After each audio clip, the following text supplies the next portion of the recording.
Tampa Bay Rowdies, who have made a huge upset. Your 2021 Eastern Conference champion. A 10-point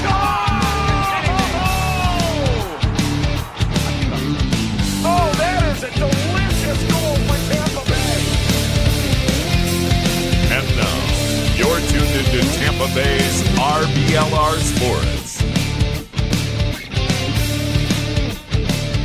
Hello, everyone out there in Tampa Bay and beyond. This is James Knowles coming at you for the RBLR Sports podcast. I am here tonight to cover the Rowdies because there is a lot going on.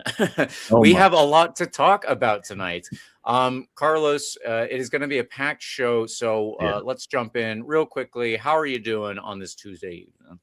James, I'm well. It's freezing. It's rainy. It's awful. I hate it here. Well, I don't hate it here. I hate the weather right now, and I want to go back home. I have a ticket to be back home on a plane, heading back to the Bay Area for the home opener in a few weeks. So I'm really, really, really, really excited about that. We'll talk about, our opening game this weekend, which I'm obviously thrilled about. And we have a special guest to talk about that as well with us, give us the inside scoop on Birmingham Legion.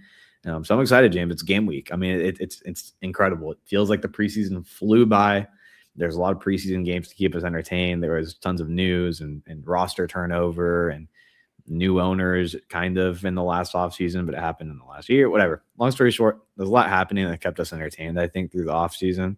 And now it's match week, and it feels awesome. How are you doing? Yeah, I'm doing well. I would like to go to this Rowdies game, but it is a little bit too far for me. So unfortunately, I will not be able to make it. Anybody who is going, obviously, hats off to you. Good job. And enjoy your time up there. I went to the prior Birmingham versus Tampa Bay Rowdies season opener, like 2023, maybe, whenever it was. And it was a good time. So I hope that you guys also all have a lot of fun. Cool city. Yeah.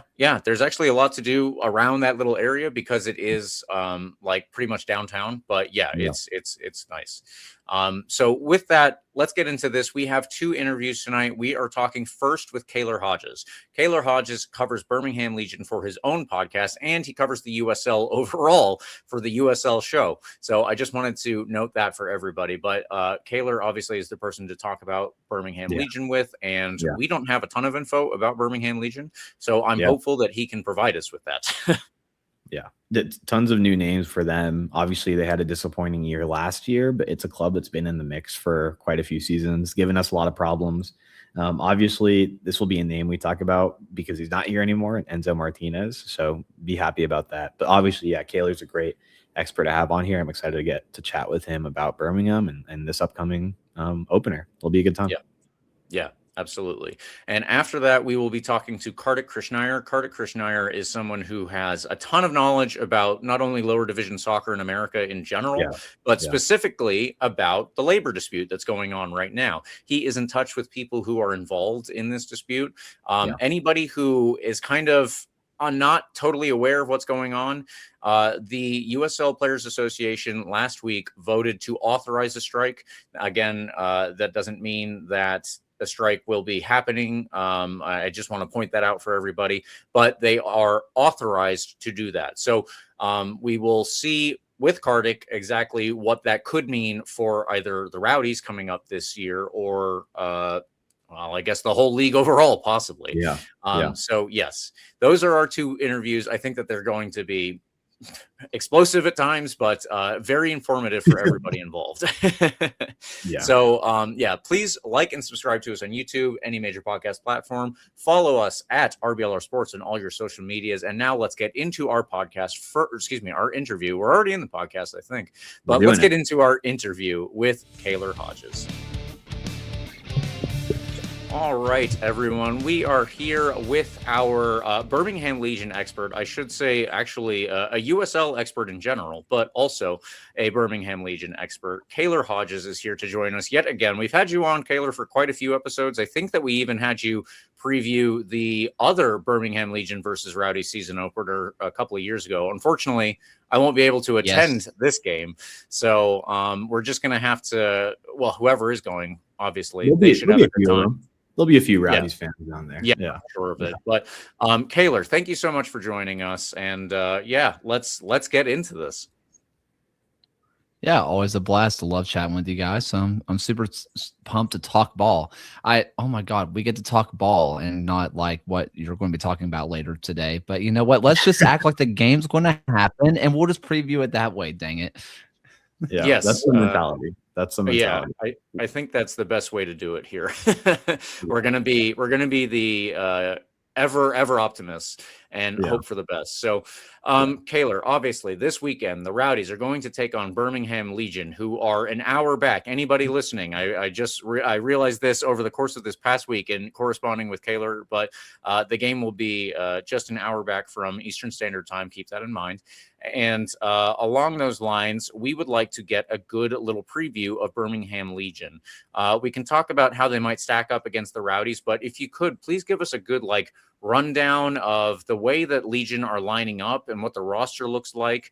I know that people have Wikipedia and what have you, but that's not always accurate, and it's not always the most informative either. Well, if you haven't kept up with the Legion because you're a Rowdies fan, first off, how dare you? But if you may have missed it, Mark Briggs is no longer the coach. He has taken an assistant job up with MLS out at Dallas to join Eric Quill. So there has been yet another coaching change from this last season, going from Sohn to Briggs, Sohn to Eric Avila, and then to Briggs, and now to Jay Heaps, the current CEO of the Birmingham Legion. He's also an award-winning MLS coach. That's a sidebar. He's also our CEO right now, which is just funny.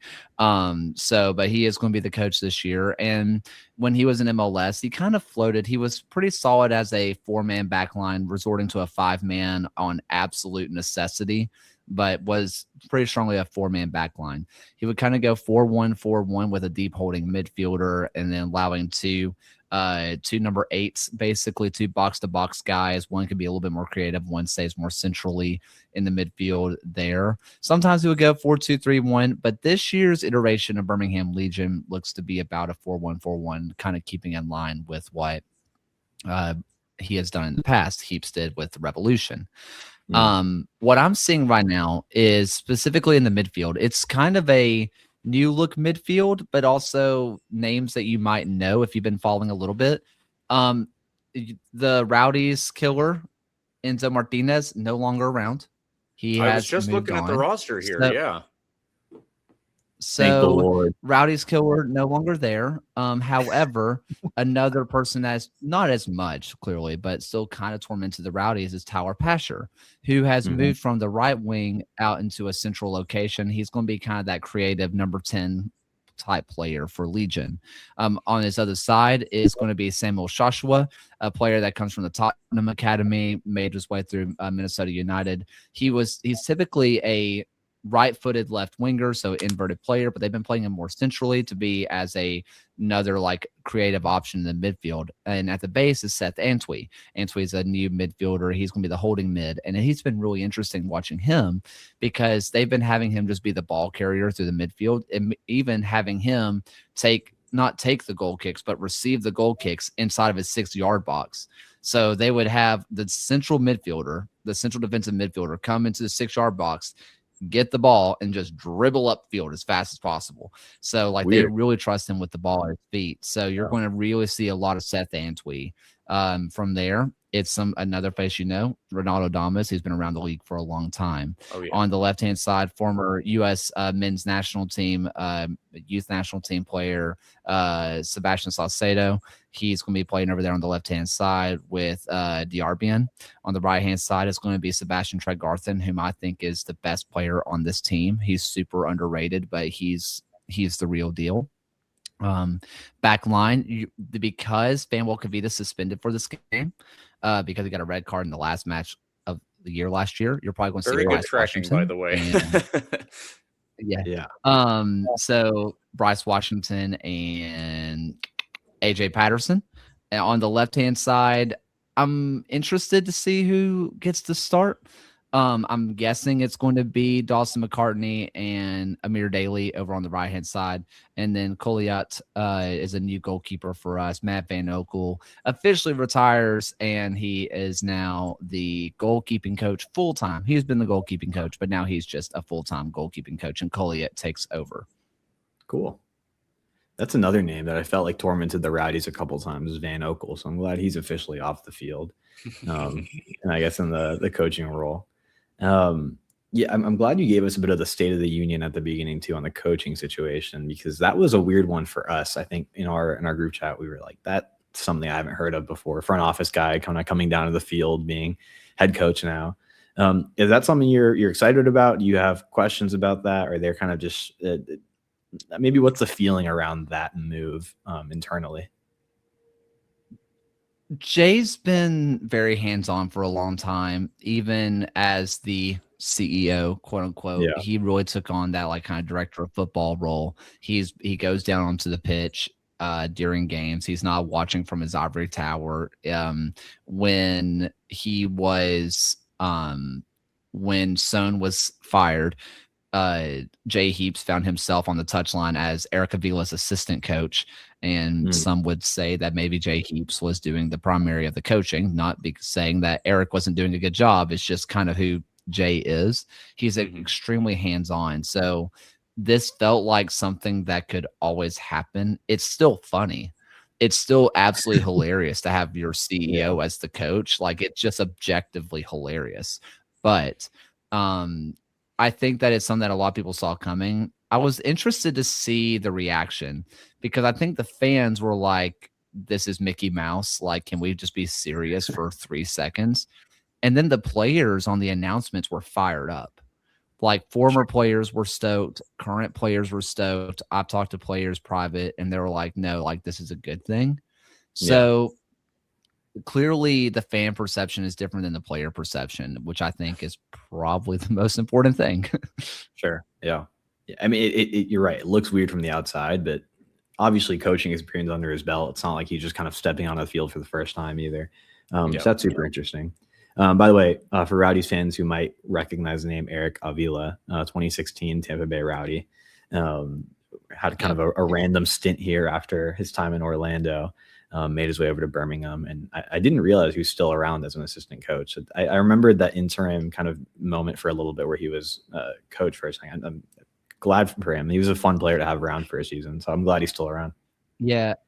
Avi has been around since 2019. He got the first ever assist in Legion history. And he's been, after he retired, he just came back as an assistant coach and has been here ever since. So he has been here since 2019. I think maybe 2020. He took a gap year and was like playing somewhere else, maybe. But then he came like right back and just started coaching again. So like Avi has been around for a long time. Great guy, knows coffee, good golfer, and knows ball.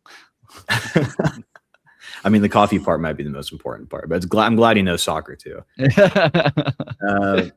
I want to ask you, maybe just personally, what's one player that is new to the squad that you're most excited about? I'm always scared of Romario Williams. I'm looking at on another screen, kind of a player that's exciting for me. I know he hasn't had like the production that we've been used to seeing him in the past couple seasons, but he's always been a player that's exciting to me. I think he'll be maybe a depth piece for you, but anyway, throw another name out there that we should be keeping an eye out as probably the most exciting piece for you this year. Romario Williams might be the biggest name, maybe outside of Sebastian Salcedo, just because Sebastian Salcedo, if you remember that time a few years ago when there was like those 3 or 4 U.S. youth national team players that are like, are they going to go Mexico? Or are they going to go U.S.? He was a part of that bunch, and he went U.S. He was Liga Meki. It was announced on our local stream for away games. We get on My 68, we get our own stream that other people don't see, and there's no other source of it. Basically, one of the owners basically said he was not playing in Liga Meki anymore because the cartel got his contract. Like, it was insane stuff. And that's the reason why he's in Birmingham and not Liga Meki anymore. And it's not because he can't hold his own. Yeah. Apparently the cartel got his contract, and now he was like fearful of his life and had to leave, his dogs, had to leave his house, like the whole thing. is insane. Huh. So if Bofo can be who he was, I think people are going to be very shocked by his quality. I mentioned Sebastian Tregarthen. I think he's the most talented player on this team. I really, really do. He came from Asheville City. He was kind of playing right wing back last year, but he's more of a winger. He can play fullback, but doesn't really have that defensive bit about him. The other one is Yarbian, who's played on the left hand side, and he's kind of in a similar mold to a Bofo, where he is a right-footed left winger. And so he's going to cut inside, going to try to take shots. If you watch him in college when he was at Providence, he kind of played as a 10 that would tuck inside and kind of make his role there. But when he was in professional with New England Revolution 2, he was a true left winger who was going and cutting inside, taking shots at top of boxes, or poaching back post. I think you're going to see a little bit of both from him in Birmingham. He's a really exciting player that a lot of fans are probably not going to know about, but he's fun. And I mentioned him at the top. I'm giving you like 4 players, but I love Seth Antwi. He's legit. He's not a destroyer of a number 6. He's not going to like kill you as a defensive midfielder, but he's great with the ball at his feet. He can play a good pass, and Legion haven't had a guy that's a real just like transporter of the ball since Anderson Asiadu, really. Tregarthen is really interesting to me because that's a name that I don't remember from last year. I'm just looking on the side. Obviously, 30 games under his belt last season. 25. Last year was his first year in the professional ranks. Am I reading that right? He's 20, like super he was with Asheville City prior to that, where he played a lot of semi-pro ball, and he was a super stud there too. Wow. Okay, so that's a name to keep an eye on. If you say, you're the expert on Birmingham here, so I'm gonna trust your word when you say that he's potentially the most talented guy on this roster. But I think for me, someone who's gone entirely under the radar, not a name I would have picked out of this bunch on my monitor over here.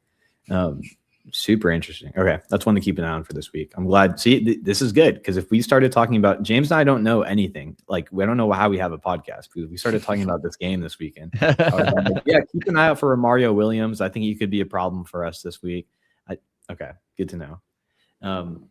James, do you have anything to ask here? Because this was my most interesting part. I wanted to hear about a name that I could keep an eye out for. I mean, you did have, I did want to ask you about a couple of players. Seth Antwi is interesting. I didn't realize that he had actually signed, and I guess that he came from, it seems like he came from MLS. So, I would assume that he has some level of profile there, some obvious level of skill and everything. But I guess my question is a bit bigger than that overall here. The Birmingham Legion last year, I thought had a very, very good roster, and it didn't really work out. That was also true for the Rowdies.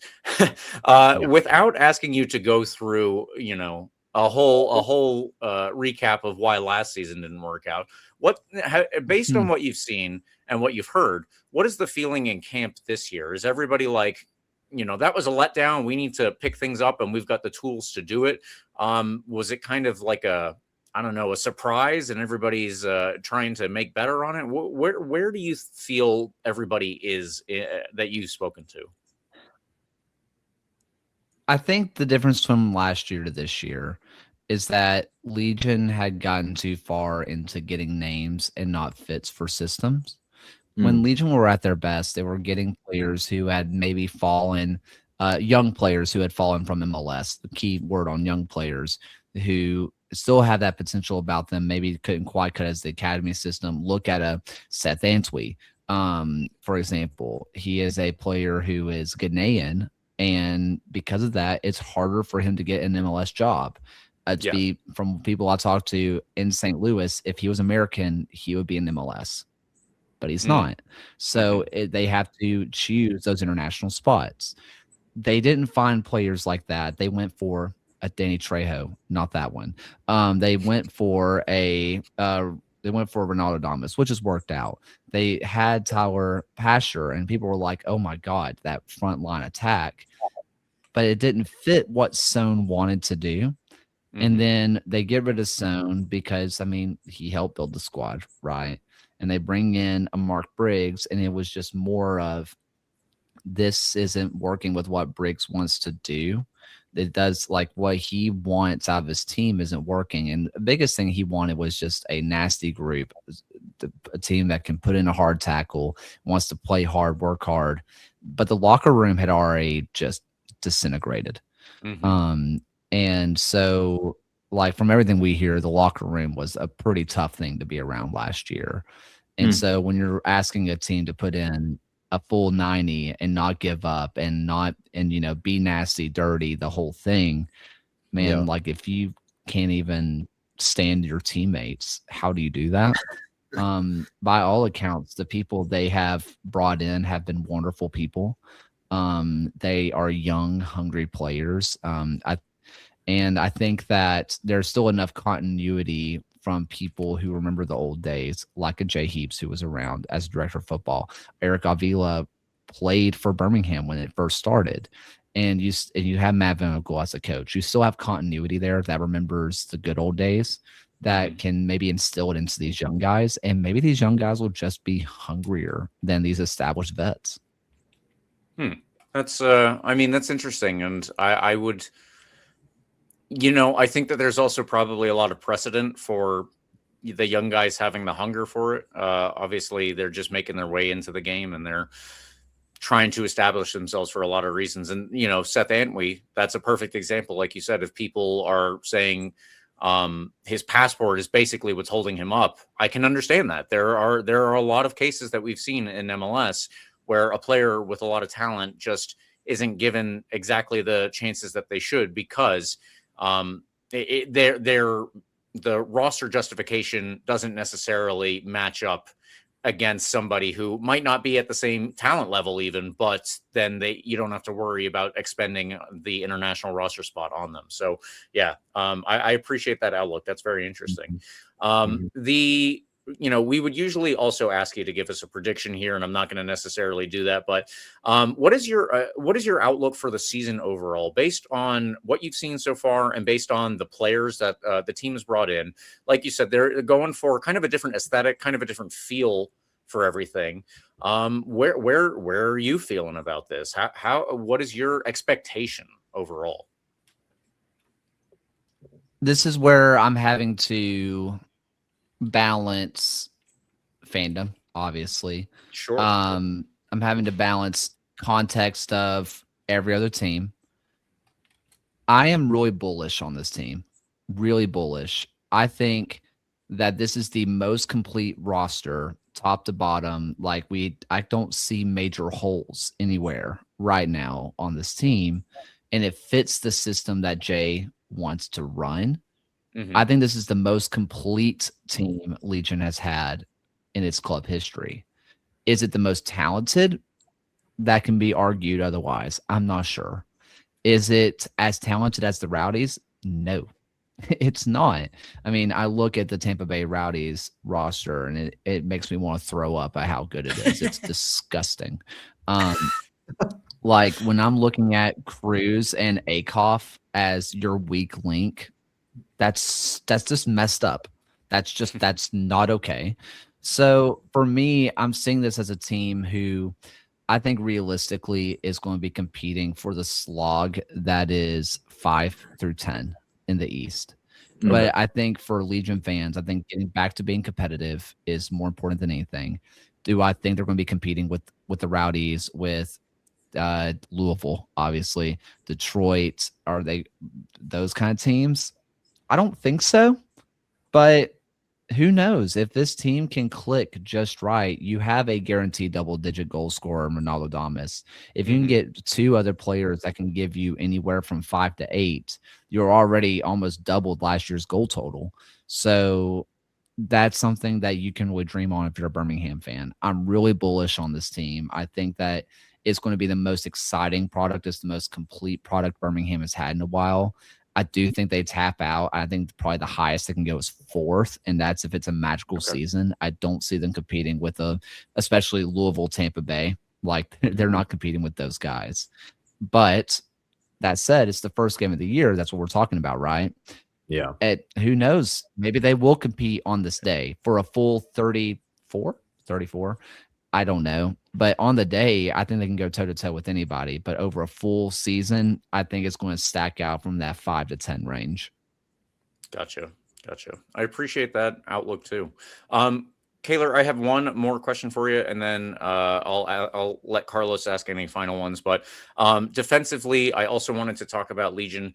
Jocelyn Kolelat is your presumptive starting goalkeeper. I've been a fan of his since Carlos and I talk about this a lot, but I've been a fan of his since I saw him in college soccer specifically. So I think that he's got some talent there. And then you've got a couple of players at the back, AJ Patterson, Fanul Kavita, that I think everybody will be familiar with. One player that is very intriguing to me, Ramiz Hamuda, who will be leaving Legion in the summer. But for now, obviously, you guys still have his services. So, is this, this is roughly the same defensive unit, I believe, from last year with a couple of players in and out. But yeah, just wanted to get your take on the defense as well. Yeah, so I think I'm really interested to see what Birmingham does with the back line, because Fanwell and AJ are great players. AJ is wonderful with the ball at his feet, good defensively, but I get the feeling that AJ might get dropped in favor of Bryce Washington purely because neither him or Fanwell have a lot of pace. So like now Fanwell is stronger than an Ox, will absolutely use dad strength to bully you off the ball, but speed is not their thing. Bryce Washington is fast and he's strong, and all that kind of stuff. I think that AJ might get pulled for Bryce Washington purely because I think Seth Antwi is going to be taking over that ball carrying duties that AJ Patterson was delegated last year. Rami Zamuda, I'm very interested to see how they use him, because you don't want to break him before somebody buys him, but also you want him to play. So I think that's going to be fascinating. Koliat, I think he's great, man. I think he's really, really good. He's everything we wanted Delgado to be last year. Safer hands, just as good with the ball at his feet. Maybe not as good of a passer, but also when Delgado was off, it was pretty tough to watch. I think he's the perfect middle ground between Matt Van Oekel, Fernando Delgado, and I think that it's going to work out for Birmingham a lot better. I think that this will be an improved back line for sure. I'll be interested to see how they handle Bryce Washington, because that feels like a major impact signing, that if he just ends up being a sub piece for when Fanwell goes on international, or if AJ goes on international, or somebody gets suspended or hurt, maybe not how you want to use him. But also, if that does happen, you no longer having center backs on the pitch, like on the bench. So like maybe the ball in a little bit more depth. Gotcha. Carlos, any last questions for our guest, Kaylor? No, this has been great. Here's a big picture question I throw in here right at the end. Protective Stadium. Yeah. What do we think about the venue? Is that in the long-term plans? Do you have any word on the inside what the deal is for the next few years? So this year, I think it's going to be its final chance. If I'm remembering right, I think that the venue's lease runs out next year, I think. But they are moving it to kind of how Oakland Roots did Hayward Stadium, where when they were at Hayward, they had one stand and it was like really tall and they had 5,000 people packed into one place. So as opposed to having everybody spread across the stadium, I think they're going to just try to push everybody into one little section, which I think might help things a lot. It may look bizarre on TV, but I think atmosphere might work out. They can obviously expand sections if it's a big match. But they've tried to do the stadium thing. They've tried to buy land. They've tried to do other things, but it just hasn't worked out. But it has not been for a lack of trying. Protective shouldn't be in the long-term plans. The venue stinks. It's ran by idiots that make you pay way too much for everything. I mean, the BJCC cannot have enough mean things said about them, and I will continue to say it. But I also know that I do know that Protective Stadium is one of the reasons why people come to Birmingham. It's actually a pretty nice playing pitch. beside the fact of being turf, it plays really close to grass. It's softer than most turf, and has that nice padding underneath it, so you're not just landing on concrete like Highmark or at Keyworth. And the locker rooms are incredibly nice because it's a D1 football locker room. So it's a very, very nice locker room. So if people care about that, that's also a thing that people will say, okay, I could deal with that, but it just should not be in the long term. I just cannot wait to be done with it. Yeah. It always looks a little funky on TV, but when there's a good crowd, like you could feel it. And I would imagine putting them kind of in that one side would probably help with how it looks on the broadcast and everything. But I'm hoping for a good crowd this weekend. Always fun to see a lively atmosphere and a decent handful of Rowdies fans traveling over there. So I'm hoping for a good match, and obviously a Rowdies win, but we don't have to throw a prediction in here at the moment unless you're really inclined to. Kaylor, do you want to throw a prediction in here, or are you not a prediction guy? I mean, I'll throw in predictions. My general rule on the USL show is that I never pick draws. I think it's a cop out, even though I think it probably ends in a draw. If I had to pick a winner today, I think I would probably lean to win Rowdies. I think that when I'm looking at the pace that you guys have in your front line going between Cicerone, MD Myers, Pedro Della Bella can be that guy. Carson Interlong as fast as lightning. Perez as well. Nicoletto not as much. But when I'm looking at the pace, I think they can really take advantage of what Legion is kind of deficient in right now. And defensively, it's a really nice team between Dos Santos, Archer, Schaefer, Learman. I think it's going to be hard for Legion to break down, but I do think they get one in front of the home crowd. But I'd probably bank on Tampa Bay getting two. Well, I like that prediction. James, do you want to throw yours in, or should we save it for in a minute? We can save ours, but yeah, Kaylor, I appreciate you taking the time to speak with us, and we will hopefully see you soon in person at some point. But also, we will hopefully get to see more Birmingham Legion versus Rowdies games in the future and have you on the show again. So yeah, thank you for joining us. Thanks, Kaylor. Thank you. Appreciate you guys for having me. And that was our interview with Kaylor Hodges. Obviously, a lot of information there. And it's good to know about what Birmingham Legion looks like because, in all honesty, I looked at their own website as opposed to looking at Wikipedia like I might usually do. And their own website is less updated than Wikipedia. I just want to point that out. But thank God we had Kaylor on to tell us. Yeah. Birmingham's a really fascinating team. Like I said, they've always, in their short history, they've been in the mix. They've given us tons of problems. Rowdies killer, as Kaylor described. Enzo Martinez is no longer with the club. Tyler Pasher still remains, who I would classify as Rowdies killer number 2 on that club for the last several years. He'll continue to be a problem for us. But yeah, thanks a ton to Kaylor for joining us because, like I mentioned, if we're not talking to him, first name I would point out would be Romario Williams, who probably won't be a big contributor necessarily as a starter for this club, particularly with Ronaldo Damus as their big attacking piece. But yeah, tons of great insight from him. I think this will be a really, really interesting season opener for us. Yeah, I think there's a lot of great ways that could go positively for us. But that being said, it's the first game of the season, James, and we're still shaking off some rust. The guys are still working on their conditioning, and it's an entire new roster. No matter how many preseason games we squeezed in, I think there's going to be some adjustment early on in the season. So we'll see how that goes. I think I agree with Kaylor. I think we're significantly more talented just on paper. But again, that's not where the game is played. The game's played on the field. So first game of the season, always going to be a little bit more challenging. We'll save our predictions for later on after we chat with Kartik. But that's my quick overview of how this weekend might look.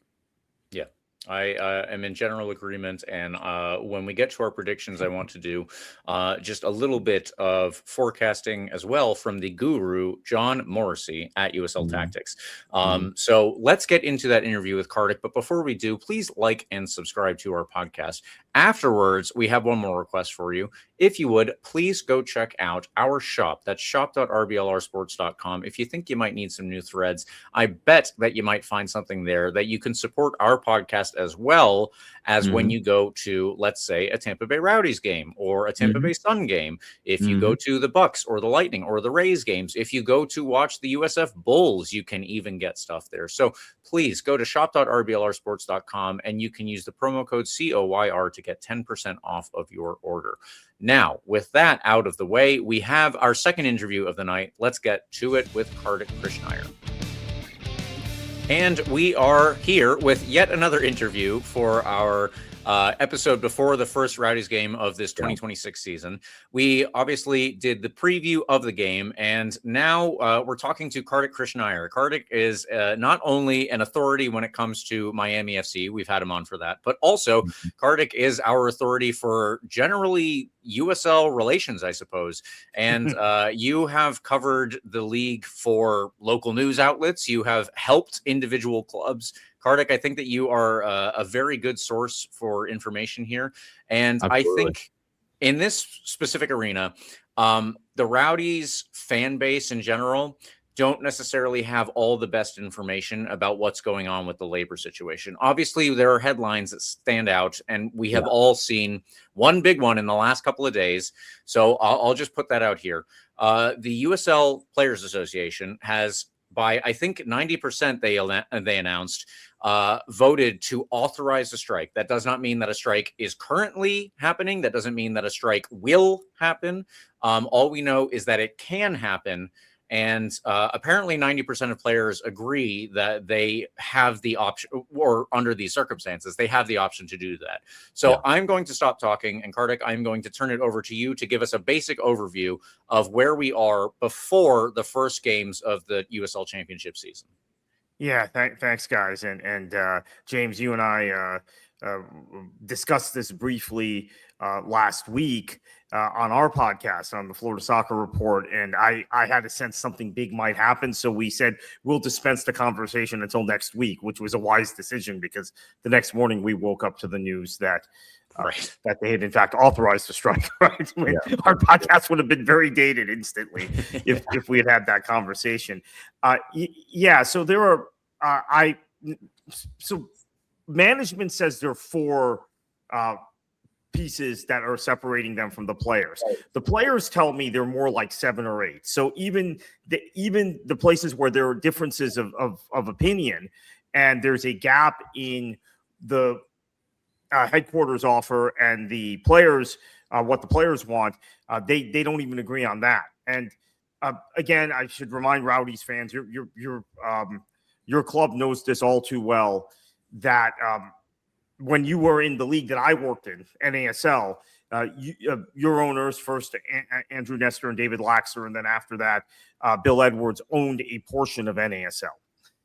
Now in USL, you don't own any portion of the league, and the Rowdies are in fact just a franchise with a franchise agreement. And I think this is something I know, James, you and I have both had, and Eureka has had conversations with people in the organization that have stressed this to us through the years, that they don't have quite the autonomy. They have the autonomy, but they don't have quite the it's not the relationship with USL is different than the relationship was with NASL. And as a result, you have teams that operate at a significantly lower level than the Rowdies in terms of professionalism that are largely responsible for driving the USL train in this situation right now. So this is something that I think Rowdies fans have to get their head around. Your club operates in a certain fashion. Your club has always been very professional. Players have been taken care of. Players have had health care. Players have not been paid $20,000, $25,000 a year in real wages. You have had a stadium experience and and the players have had a training experience, which is at an elevated level compared to the rest of the league. Quite honestly, there are only a few teams on the level of the Rowdies, which is part of why last season was so frustrating, because a team that has has all the fundamentals right, should not perform on the pitch the way they did last season. But I know you just had the conversation with Kaylor. Hopefully that's been remedied with all the new signings. So we have a situation where players in the USL at certain clubs are treated like they are seasonal employees and semi-professional players, for lack of a better way of looking at it. And there are a number of issues, whether it is healthcare for players, whether it is the minimum in terms of compensation, whether it is arbitrary contract termination on what are in writing guaranteed contracts. So they're not really guaranteed if you can terminate them arbitrarily without cause, which, by the way, I got reiterated to me today, guys, by a GM in this league that, our team would never do that. It's just a few bad teams. But again, because the businesses are linked, it doesn't matter that Sacramento runs their business perfectly, which they more or less do. I'm picking that club for a reason. Yeah. There are problems at other clubs in the same state or in the same region as they're in. Well, actually in the same state also, but in the same region they're in this league. So unlike MLS, where there's a uniform standard, USL, you have all this haphazardness. You have this kind of Wild West mentality, and players are sick and tired of it. And I have to tell you, the will to potentially walk, I think, is much greater with the players today than it was 6 weeks ago when camp opened. So that's not good. And like I said, for every organization like the Rowdies who does it the right way and whose players are relatively pleased with their situation, which is part of the reason they've chosen to come to St. Petersburg, there are two clubs that don't do it the same way. And we've hit a tipping point because USL very openly talked about Division I. You guys had me on the show when that was announced. They very openly talked about promotion and relegation.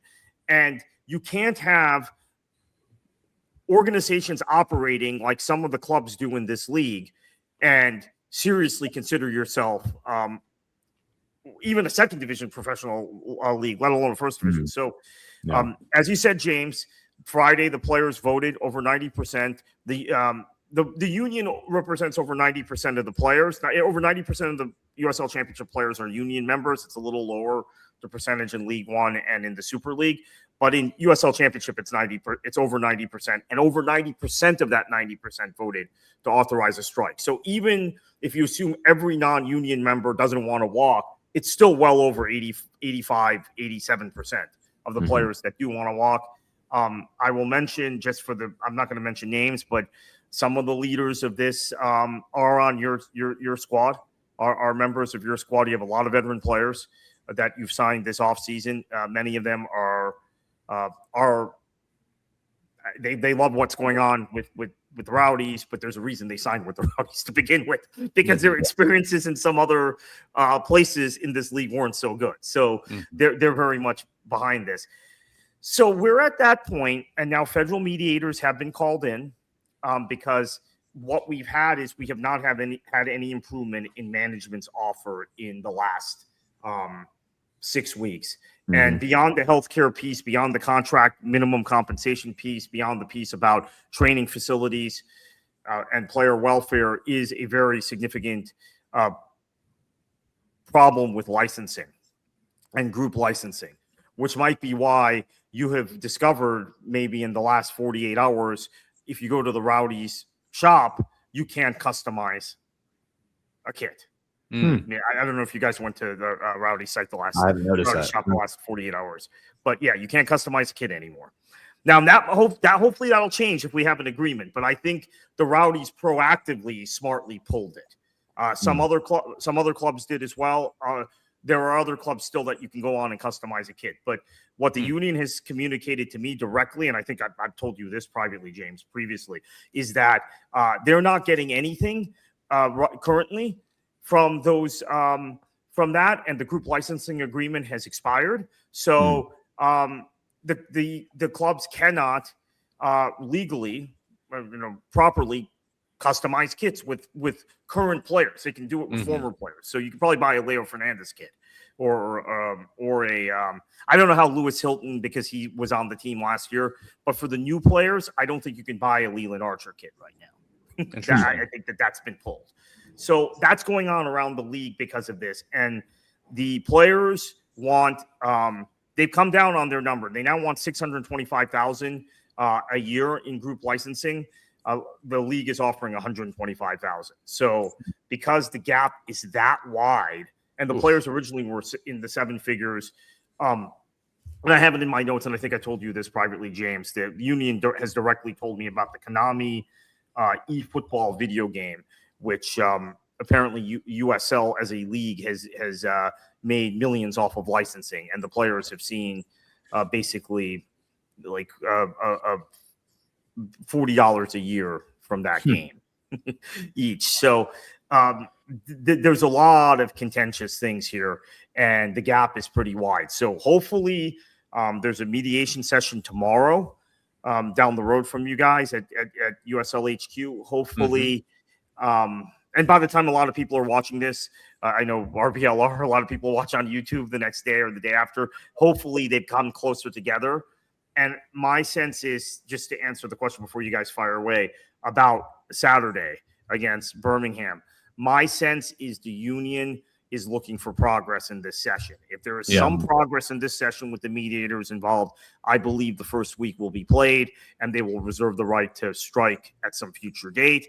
Obviously, the Rowdies home opener is in 3 weeks. Maybe it would be after that if there's some progress. Or hopefully if there's enough progress, we won't have a strike. But I'm not that optimistic because of the gap. I think that there's a likelihood we'll have a work stoppage at some point.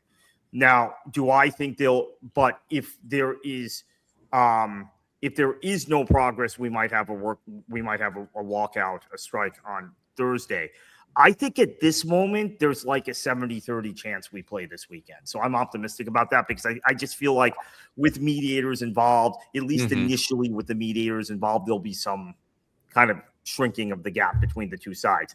It's then the harder part comes after that. So it might be the week of your home opener, things get to an untenable level. Yeah, sorry, Carlos. I know you're flying in from DC, right, for that game? Yeah, but you know what? We'll worry about that when we get there. We'll worry about it when it comes to that. There is also the possibility that they let the first month go. They get the season going. They use this first month to protest, to visibly protest, wear training kits out, to do things around the matches, which raises awareness about their situation, and then they walk in April. That's also very possible. So, Kartik, this is something that I asked you over the phone, but I would like to ask this for the listeners here as well, because it was a question that immediately came to my mind, and I'm assuming, therefore, that it might come to other people's minds, or maybe I'm just a crazy weirdo. We'll see. But the league is not necessarily part of the group that is taking part in these discussions. It's between ownership and the Players Association. So effectively, owners and workers. And as you said, they are franchises of the USL. So the USL is a separate entity within this as a league. What are they doing in all of these discussions? Okay, so this is where it gets complicated. Again, this is not straightforward like it would be in any other professional sports league where you have management and you have workers. Or you have what we call front offices or owners, front offices, and players. So the USL, by virtue of the collective bargaining agreement, the USL HQ, led by Paul McDonough and the Papadakis family, is the authorized negotiating representative of the owners. So they're actually the representation for the owners, just like the union leadership would be the representation for the players.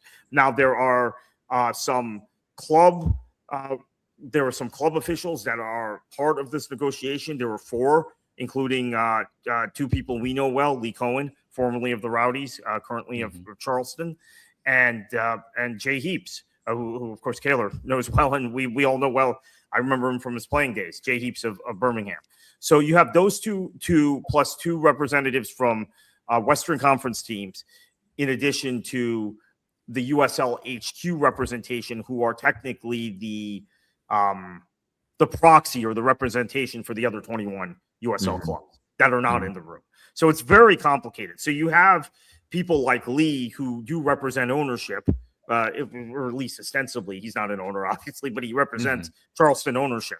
He's in the room, but you don't have Ryan, who would represent Tampa Bay ownership, in the room. So that part's kind of complicated, and something I really don't understand and don't think this is how it's handled in other leagues. So it's strange, but that's the process. And then you have some players who have come to some of the sessions. There is a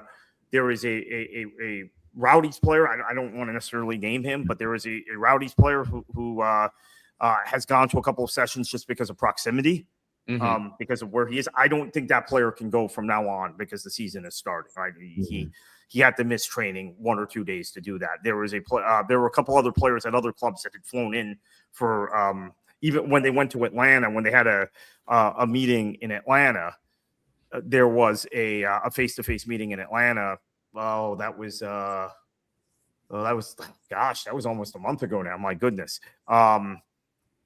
Geez. Yeah. So when they had that meeting, or 3 weeks ago, they there were more players that showed up, because it's very easy to get in and out of Atlanta. So there were players, including Robbie Mertz of Pittsburgh, Duke Lacroix of Colorado Springs, that came in to plead their case alongside the union leaders, or the executive director, Connor Tobin, to plead their case to the owners about, hey, this is where we are.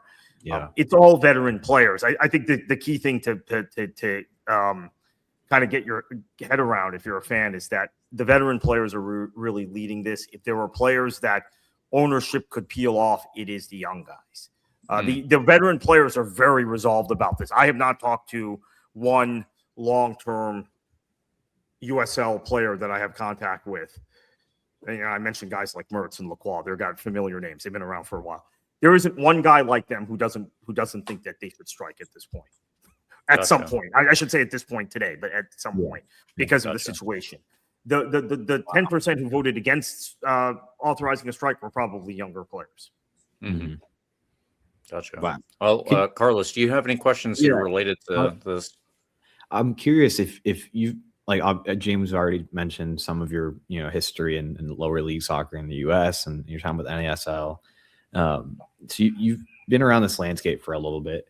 Can you give us an idea of how this word might be overused sometimes, historic, quote unquote, this kind of situation is? Is there precedent for this in this level of soccer in the U.S. in the last 20 years?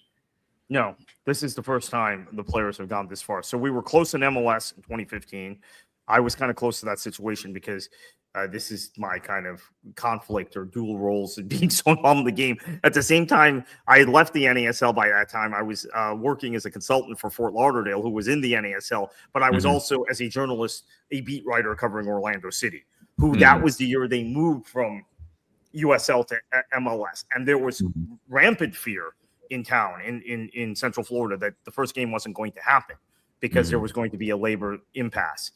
But by this time that year, at the start of that season, March of 2015, it was obvious the sides had agreed, and it was put to a vote. There were a number of player reps who voted against ratifying that CBA, including very famously Michael Bradley, who felt like striking was a better option than taking what MLS had offered them. But they didn't get to the point where they authorized a strike. So there was a vote of the executive committee. If that hadn't passed, executive committee of the union, if that hadn't passed, then they would have gone to authorizing a strike. Bradley was one of the players, along with Sasha Kleiston and a few others on that executive committee that voted not to ratify the agreement. But they voted to ratify the agreement, the overall board, so it never got to the strike vote, which happened last week. The second thing on that would be that all of these times MLS has been close to some sort of potential labor impasse. The players have generally caved. I mean, and I think that's what Michael Bradley thought at that time. It's like, we caved.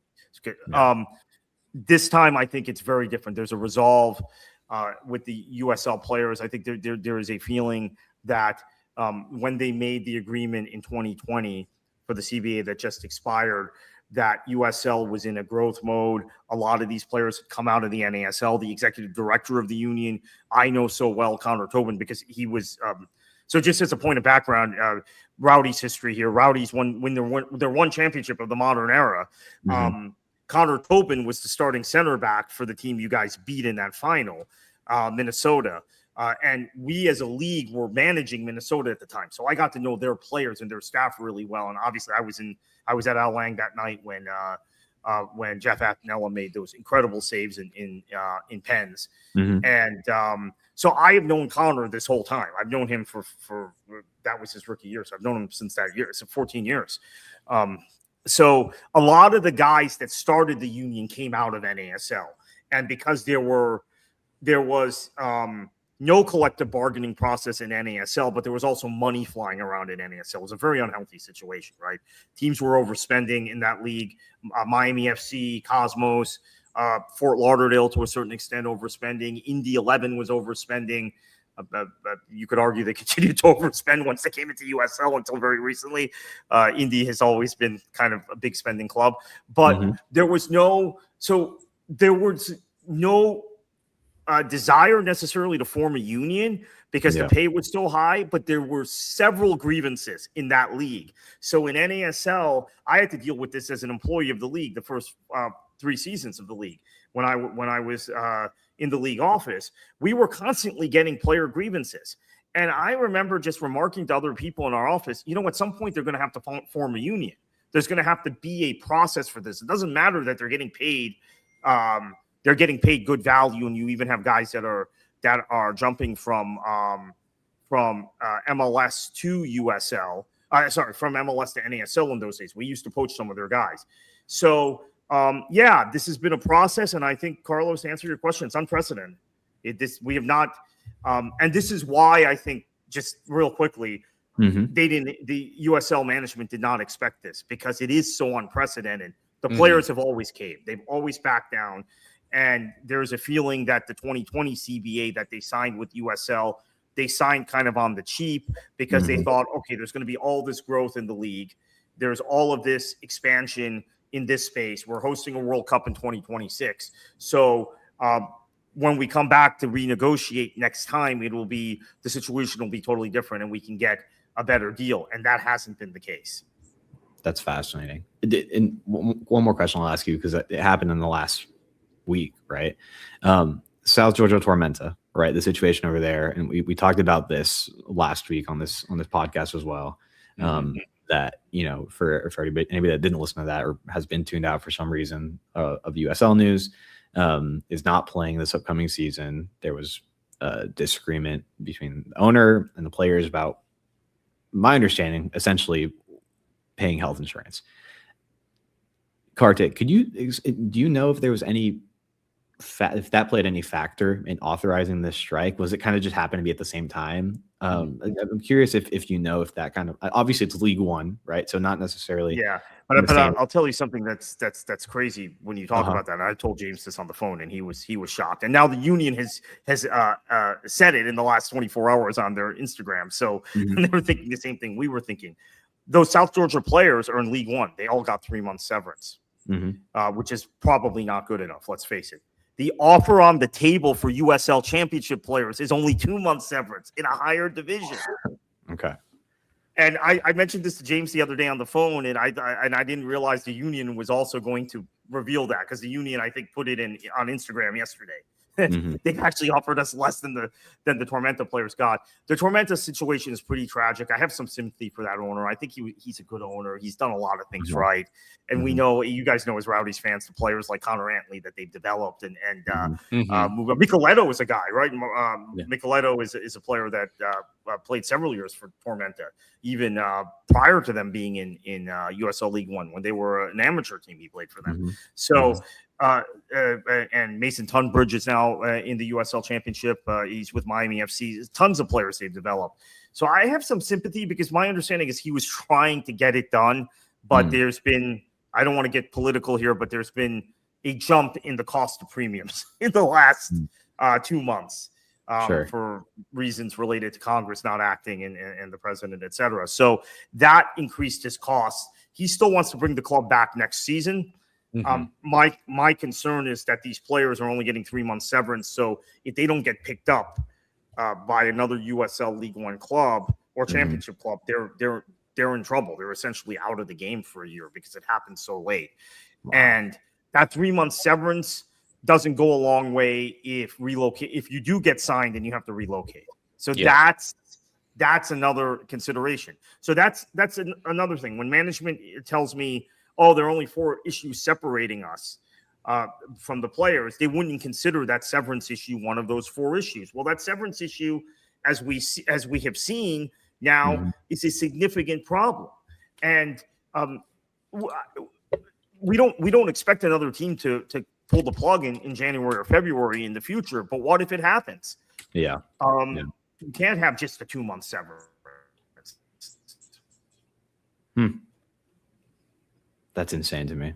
That's so crazy. Yeah, I think you summarized it well when you were mentioning it earlier, that we're talking about Division One. We're talking about making this jump as a league and in the soccer landscape in this country. But these sound like things that are below a professional league that should be operating at that standard. It's so insane to me, but this is really great. This is really good insight. I appreciate this, Kartik. James, do you have anything to add here? I'll leave this. This is my last question here because it's very big picture overall. It's 2026. The United States is hosting the Men's World Cup in roughly 4 months, give or take, whatever it is. So at this point in time, the USL Championship is facing a strike by the players that people ostensibly come to see, right? I would like to ask you, Kartik, what is your opinion on the potential legacy of this leading us into a Men's World Cup, the largest sporting event in the world, where supposedly, I know MLS is doing everything they can. I just read an article about it. They're doing everything they can to get a bump off of this World Cup and bring up their popularity and their standing in the American sports market, which is very difficult. It's even harder for lower division sports. How much would this impact and affect the USL organization, let alone just the USL Championship, going into what is supposed to be the biggest soccer event? Well, it is the biggest soccer event in the world, and it is taking place in the US in a couple months. Yeah, it's actually the biggest sporting event in the world. Globally, I think in the US the Olympics are bigger, but globally the World Cup is bigger than the Olympics. Trust me. If you go to some parts of the globe, they don't even know when the Olympics are going on. Truthfully. Right. This is a much bigger deal globally. I think it's really kind of fraught with danger for USL because I do think they won't get that bump if there is a work stoppage. Additionally, I think it's fraught with danger for US soccer, who don't seem interested in acting. I know this is not something they want on their plate, but if there is a work stoppage, or even if the players make very visible protests while playing through this labor situation, it reflects really poorly on the state of soccer, football, whatever you want to call it, in this country, particularly to the European audience. And I know that suddenly in Europe in the last 3 or 4 days, there's an awareness that there might be a work stoppage in the second division in the United States. I shouldn't say in Europe. In the UK, there's an awareness because I've gotten some questions about that. I don't know if continentally in Europe they're aware of it, but I don't think there was any awareness even of USL in general until a couple days ago. For the most part, there's a lot of British influence in USL, so I shouldn't say that, but there was no awareness of this labor situation until a few days ago in the UK. Now suddenly, because the players voted to authorize a strike, there is. So that I think is a very, very big deal. Yeah, I mean, ESPN wrote an article on it that got a lot of traction, and I think that's when you can kind of start talking about things going mainstream into the public eye, is when the more mainstream outlets are talking about. And again, the headline is USL Players Association authorizes strike, right? That's the headline you're reading. So immediately it's not that, the average person's not going to see that and think, well, it could happen. It hasn't happened yet. It's just immediately something's wrong with, US soccer. Something's wrong with soccer in the USL. You're right. It's a very awful look, no matter how, and, I don't necessarily know all the info on the inside, but like we've talked about, my understanding is that the Rowdies have had a pretty good history of taking care of their players. So it's unfortunate that our club also, gets lumped into these problems. But I mean, things that have to be addressed. Absolutely.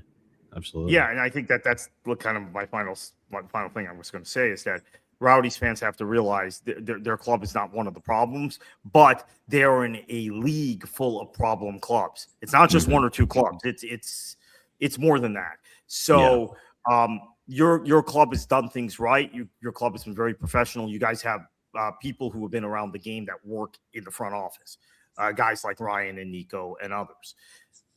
That is not the case with some of the other clubs. They have people who come from other sports or other professions who, quite frankly, don't care about player welfare.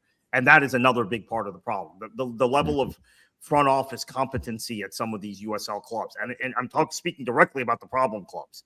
I don't want to name them tonight, but I think people out there who follow the Rowdies can guess a few of them. Right? I think it's kind of obvious. You know what? I will name one of them. I will say Hartford is one of them, okay? And one of the biggest ones, because that's, of course, a club that you guys have played a lot in critical games the last 2 years. They are one of the real problem clubs, and there were several others.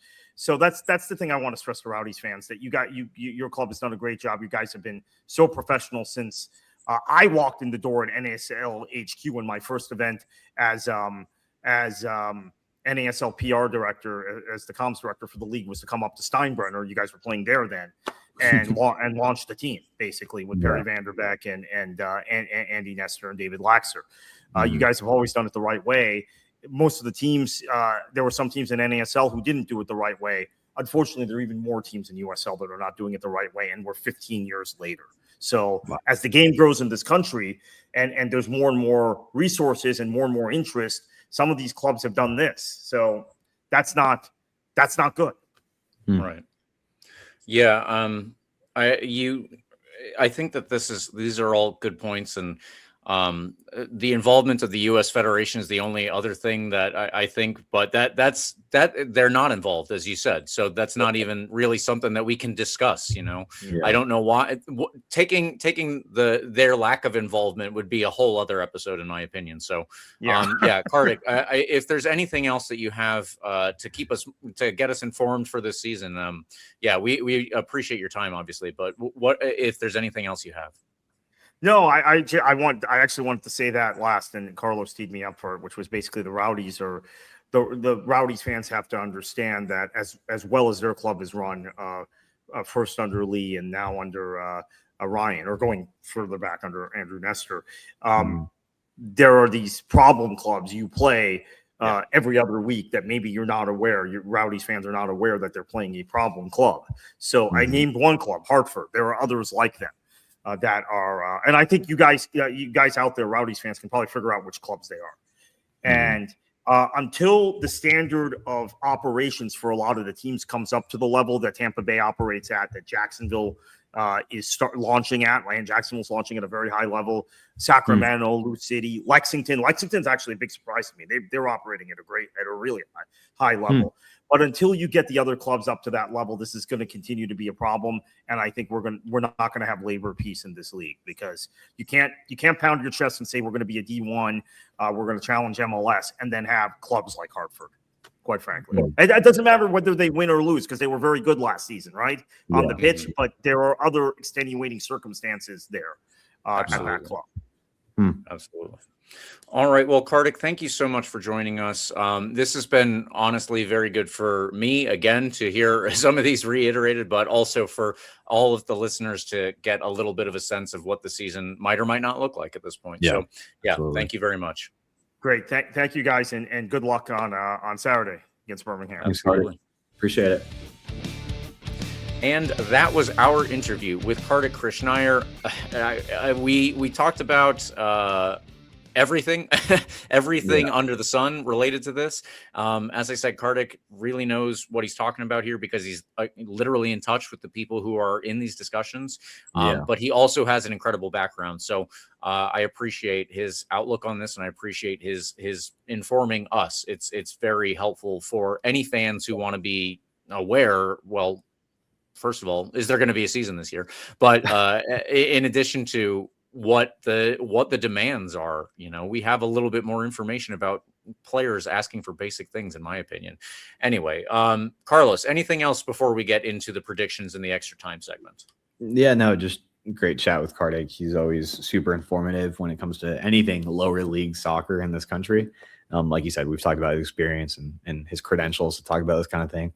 But it's just so insane to me just that we're in this position, that there's some clubs holding back potentially a full season, right, by not agreeing to certain standards that the players are putting forth. That, again, maybe I'm biased, but we're not real. I'm not going to consider myself a real journalist. I think it's pretty easy to take the player side on this one. If you look at the demands, you look at what they're sharing on their social media, it's basic stuff. So again, thanks to Kartik for joining us and kind of sharing some more insight, giving us some more insight, giving listeners some info about kind of what's holding things up, where the discrepancy is here. I think it's comforting to know also that, the Rowdies have kind of done things traditionally well, and have treated our players well by all accounts. So hopefully we can kind of carry the flag and I don't know, lift the standards as a club. I don't know, for the league. It's crazy to me. So like I said, it feels so weird that as a league that's pushing for Division I status, right, to institute promotion and relegation and compete with MLS at the highest level of soccer in this country, right? These aren't things that a professional operation does, right, or has to deal with, right? Let alone, a professional operation that wants to reshape the soccer landscape in this country, as they say. Yeah, crazy. So again, thanks to Kartik for joining us. Obviously, we hope the season goes on, and like I said, I have my tickets to go home for the home opener, and I would love to see a game while I'm down there. But these are things that will have to be resolved, and we'll keep our ears to the ground. Is that something people say? Did I get that saying wrong? You got it right. We'll see what happens. Absolutely. All right. Well, with that, we do need to do our final portions of this episode, and we'll try to do those quickly because we've already gone over time here. But let's get into our predictions for this game. We already talked about what Birmingham might look like, and if you've been paying attention, hopefully we've talked a lot about what the Rowdies might look like. We will obviously go over lineups and everything once we have them. But Carlos, I will have you start us off with our predictions because I'm still formulating. Yeah, I'm going to go with a simple 1-0 win. It's a little ambitious to take a shutout, I think, to start the year. But I'm confident if there's one area of the field that won't necessarily have a ton of problem gelling together off the bat, I think it'll be the back line. Because we have DeSantos, because we have Leland Archer, who have played together in Charleston, right? You're essentially just slotting in one more new guy to work with them to start, right? As the other back in maybe a back three or two fullbacks in the back four. Point is, your center backs are going to be okay and pretty good in terms of chemistry. Sure, there's going to be some learning curves with a new goalie, but I think that's one that's a very focused chemistry builder over preseason, right? If we assume Jamali Waite is a starter, which I think we can assume, then you're talking about Leland Archer and DeSantos and Waite having specifically worked together to build this chemistry and their communication throughout this preseason. I think that's an easier one to build. So I'm confident that we could get a good result defensively early on. I'm more skeptical about how quickly we can score goals in bunches. But we haven't conceded a goal to a USL team or a non-MLS team in this preseason. By the way, if you look at the preseason results, which, by the way, included a 1-0 win over Sporting Jacks this past week in our last preseason game of the preseason. We haven't conceded a goals to any non-MLS teams, and I think that bodes well for our defensive performance in week 1. So we'll see how it goes. I'm taking a 1-0 win. I feel semi-confident about that, but I wouldn't put a draw past us. Like a 0-0 draw feels also very likely for week 1. Yeah, I could see that. I will note that we are going to add the predictions for all of our writing team as well. So Connor King and Parker as well are going to be on here. I don't have Parker Arnold's yet, but he will be added once we have it. Connor has gone with a 2-0 win. If you haven't checked out his writing, please do that. And our producer continues. He has also predicted a 2-0 win. I, as always, am going to be the bummer of the group and go with a 1-1 draw. Not only because I think that might be a little more realistic, but also because when I went to see Birmingham play the Rowdies for the season opener 2 or 3 years ago, whenever that was, I believe that was a 1-1 draw. So I'm just going to go. I'm going to go with my gut there and pick the prior score. All right, let's move into our extra time, and we'll get through this as quickly as possible. First of all, I don't have a ton of information related to it, and we need to get everybody out of this episode because we've gone on so long. The Rowdies had another preseason game this past weekend, a 1-0 win over Sporting Jacks in Tampa. I was not there. Carlos was not there. I don't even think Eureka was there. So we do not have, we do not have any presence or really anything to report from this game, unfortunately. What we Penalty do have goal. to report on, yes, there was a goal, obviously. Yeah. The one thing that we do have to report on is a move that happened right before the Sporting Jacks preseason game. The Rowdies sold Alex Mendez to El Paso Locomotive. This was very surprising for me. Carlos, I don't know how you felt about it, but I was pretty taken aback.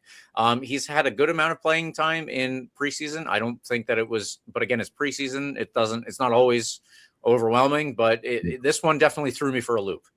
Yeah, super interesting. I figured, when he joined us last year towards the back end of the year, he was immediately a great addition. He immediately impacted the squad in a time where we needed a jolt of offensive prowess. He brought that. He was really good. So certainly surprising. I thought you would compete for minutes in that middle portion of the field, in the attacking side. We have some great pieces up there between Micheletto and Dolabella and others in the midfield that can kind of play in that attacking role. We noted that he was playing more in a fullback kind of role in preseason, which I think was really interesting, maybe indicative of kind of his potential to play in the midfield on this squad and Dominic Casciato's system. But in my mind, I figured we would keep at least either one of Luis Alvarez or Alex Mendez. So I'm surprised that both won't be on the squad for this year. I thought both of them had had a really high ceiling in the midfield. But there's a lot of talent on this team. So if Dominic Casciato feels that we are more than stacked in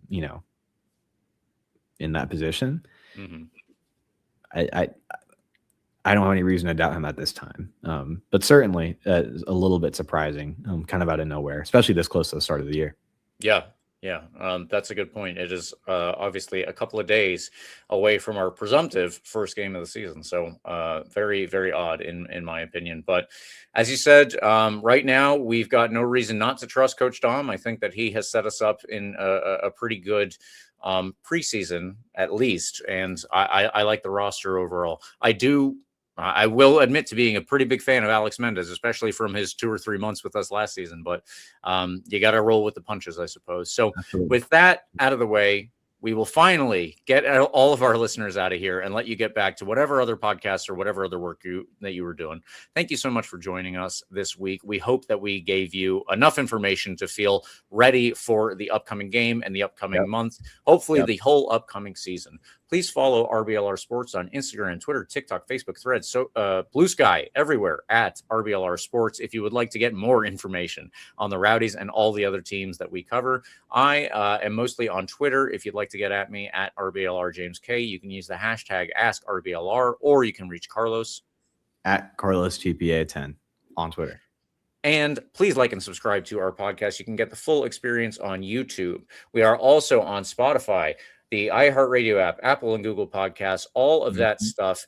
But wherever you are, we are there. So Yes, sir. with a game coming up and hopefully a win and 3 points, come on, you Rowdies.